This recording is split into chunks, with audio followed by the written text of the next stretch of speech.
नमस्कार बंधुरा इंद्राणी कुकिंग शोते आपनाके स्वागत जानाई।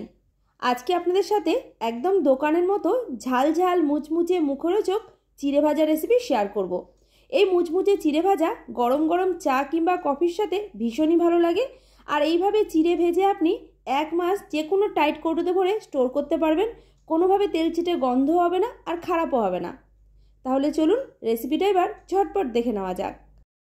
চিড়ে ভাজার জন্য প্রথমেই একটা চটপটে স্পেশাল মশলা তৈরি করে নিচ্ছি, যেটা চিড়ে ভাজার মধ্যে দিলে একদম দোকানের মতো খেতে লাগবে, দারুণ টেস্টি হয়। ছোট একটা মিক্সির জারের মধ্যে আমি প্রথমেই নিলাম 1 টেবিল চামচ গোটা মৌরি, 1 টেবিল চামচ গোটা জিরে, 1 টেবিল চামচ দিচ্ছি গোটা ধনে, ঝালের জন্য দিয়ে দেবো 1 টেবিল চামচ লঙ্কা গুঁড়ো। গুঁড়ো লঙ্কার পরিমাণটা আপনি একটু কম করেও দিতে পারেন। সুন্দর কালারের জন্য দিয়ে দিচ্ছি 1 চা চামচের 4 ভাগের 1 ভাগ হলুদ গুঁড়ো, 1 টেবিল চামচ দিলাম চাট মশলা। বাড়িতে চাট মশলা না থাকলে আমচুর পাউডারও দেওয়া যাবে। এবার এর মধ্যে দিলাম 1 চা চামচ বিট লবণ, হাফ টেবিল চামচ দিচ্ছি চিনি, চিনিটা দিলে স্বাদটা ভালো আসবে। আর দিচ্ছি সাদা নুন 1 চা চামচের 4 ভাগের 1 ভাগ। বাড়িতে যে নুনটা রোজ খাওয়া হয় সেই নুনটাই আমি এর মধ্যে দিলাম। এরপর ঢাকনাটা আটকে সবকিছু একসাথে একদম মিহি করে গুঁড়ো করে নিতে হবে। চিড়ে ভাজার জন্য কি কি উপকরণ লাগছে এবার একটু দেখিয়ে দিচ্ছি। প্রথমে যেটা নিয়েছি সেটা হচ্ছে চিড়ে। পাতলা যে চিড়েটা হয় সেটা আমি নিয়েছি 500 গ্রাম। আর আমাদের লাগছে 100 গ্রাম চিনেবাদাম, 100 গ্রাম ছোলার ডাল, নিয়েছি আমি নারকেল, যেটা আমি একটু সরু পাতলা করে কেটে নিয়েছি। দেখবেন দোকানে যে চিড়ে ভাজা কিনতে বাজায় এইভাবেই পাতলা করে কেটে দেওয়া থাকে। তারপরে নিয়েছি 2 টেবিল চামচ কাজু বাদাম, 1 টেবিল চামচ কিশমিশ, আর লাগছে আমাদের কারি পাতা, গোটা শুকনো লঙ্কা।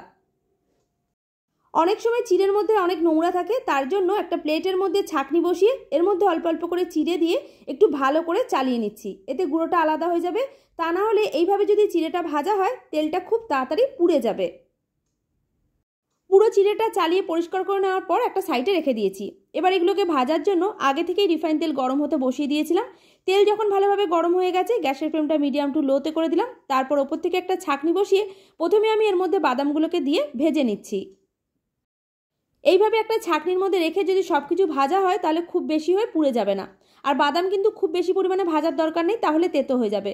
মিডিয়াম টু লো ফ্লেমে 2 থেকে 3 মিনিট ভেজে নেওয়ার পর তুলে নিলাম। এবার এগুলোকে একটা টিস্যু পেপারের মধ্যে ঢেলে রেখে দিচ্ছি। এরপরের মধ্যে ছোলার ডালটা দিয়েও ভেজে নেব। ছাঁকনির মধ্যে ভাজলে একদিকে সুবিধা হয় যে বেশি হয়ে পুড়বে না। যদি আপনি কড়াইয়ের মধ্যে সরাসরি দিয়ে ডালটাকে ভাজতে যান তখন দেখবেন তুলতে তুলতেই অনেকটা বেশি হয়ে ভাজা হয়ে যাবে। এগুলোকে আমি 2 থেকে 3 মিনিট ভেজে নিয়েছি। ভালো করে তেলটা ঝরিয়ে নিয়ে একই প্লেটের মধ্যে ঢেলে রেখে দিলাম। এরপর এর মধ্যে নারকেলটাও ভেজে নিচ্ছি। নারকেল ভাজার সময় ভীষণ তেল ছিটকাচ্ছে, তাই একটু সাবধানে ভেজে নেবেন। নারকেল খুব বেশি লাল করে ভাজার দরকার নেই, ঠান্ডা হয়ে যাওয়ার পর একটু কালো কালো হয়ে যাবে, তাই হালকা করে ভেজে তুলে নেবেন। নারকেলটা আমার ভাজা হয়ে গেছে, তুলে নিয়ে ওই একই প্লেটের মধ্যে ঢেলে রেখে দিলাম। এরপর কাজু বাদামটাও তেলের মধ্যে দিয়ে হালকা করে ভেজে তুলে নিচ্ছি। এরপর গরম তেলের মধ্যে কিশমিশটা দিয়েও ভেজে তুলে নিচ্ছি। আর এইভাবে কিন্তু সবকিছু আলাদা আলাদা করে ভাজতে হবে, তা না হলে কোনোটা বেশি আবার কোনোটা কম হয়ে ভাজা হয়ে যাবে। একই রকমভাবে শুকনো লঙ্কা আর কারি পাতাটা ভেজেও তুলে নিচ্ছি। সমস্ত উপকরণ প্রায় আমার ভাজা হয়ে গেছে। এবার চিড়েটাকেও ভেজে নিচ্ছি। চিড়ে ভাজার সময় খুব বেশি করে দিয়ে একসাথে ভাজবেন না, তাহলে কিন্তু ভাজতেই পারবেন না, ফুলে অনেকটা বড় বড় হয়ে যাবে। তাই এইভাবে কম কম করে দিয়ে সমানে নাড়িয়ে চাড়িয়ে ভেজে নেবেন। প্রথম ব্যাচে চিড়েটা ভালো করে ভাজা হয়ে গেছে। এবার এগুলোকে তেল থেকে তুলে নিয়ে টিস্যু পেপারের মধ্যে ঢেলে রাখলাম। একই রকমভাবে গরম তেলের মধ্যে বাদবাকি চিড়েটাকেও ভেজে নিচ্ছি। চিড়ে ভাজার সময় গ্যাসের ফ্লেমটা সবসময় মিডিয়ামে রাখবেন। খুব বেশি সময় লাগবে না, মিনিট খানেক নাড়াচাড়া করলেই ভাজা হয়ে যাবে। পুরো চিড়েটা আমার ভাজা হয়ে গেছে। তারপরে ভালোভাবে ঠান্ডা করে নিয়েছিলাম। এরপর বড় একটা পাত্রের মধ্যে ভেজে রাখা চিড়েটাকে ঢেলে নিলাম। চিড়েটা ঠান্ডা হয়ে যাওয়ার পর কতটা মুচমুচে হয়েছে আমি একটু হাতে নিয়ে দেখিয়ে দিচ্ছি। দেখুন, হাত দিয়ে ডলার সাথে সাথে চিড়েগুলো কিন্তু সবকটা ভেঙে গেল। এরপর এর মধ্যে দিয়ে দিচ্ছি সমস্ত উপকরণ যেগুলো আগে থেকে আমি ভেজে রেখেছিলাম।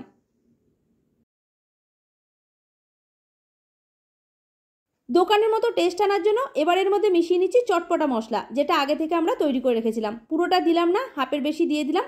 এরপর ওপর থেকে ঢাকনা আটকে ভালো করে এইভাবে ঝাঁকিয়ে ঝাঁকিয়ে সবকিছু একসাথে মিশিয়ে নিচ্ছি। মুচমুচে মুখরোচক ঝাল ঝাল চিড়ে ভাজা আমাদের তৈরি হয়ে গেল। রেসিপি ভালো লাগলে লাইক, শেয়ার, কমেন্ট করে জানাবেন। আমার চ্যানেলে নতুন বন্ধু হয়ে থাকলে চ্যানেলটিকে সাবস্ক্রাইব করে নেওয়ার অনুরোধ রইল। পাশে থাকা বেল আইকনটাও প্রেস করে রাখবেন। আমি যখনই কোনো নতুন রান্না আপলোড করব সবার আগে আপনার কাছে নোটিফিকেশন পৌঁছে যাবে। পুরো ভিডিওটা দেখার জন্য আপনাকে অসংখ্য ধন্যবাদ।